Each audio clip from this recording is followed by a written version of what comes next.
Good evening. Ayan, karating namin sa bahay. Kasi kagabi, hindi kami natulog dito. Andun kami sa ospital.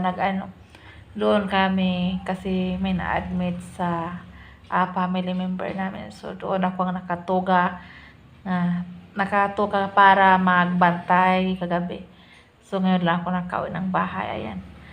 Naawa kasi isang gabi, hindi sila nakakain kasi wala ako dito.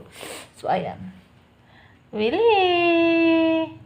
Pagdating ko kanina, iyak sila ng iyak yung aso ko, tapos yung maliit, pero yung matanda, pinakain ng mga sa kabilang bahay. Tapos sila hindi pa makakain kasi binigay sila ng pagkain, kinakain ng aso ko, kaya yun, ito nagutuman. Tapos kanina pagdating ko, may dala ko sa kailan ng isda, tapos yung manok, hindi ko inubos doon. Iano ko talaga para hindi ko maubos kainin.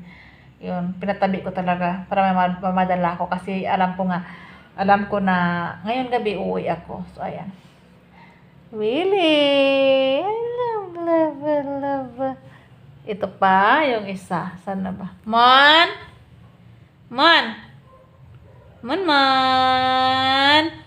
Ay, man ko lang ga. Ito yung suplado.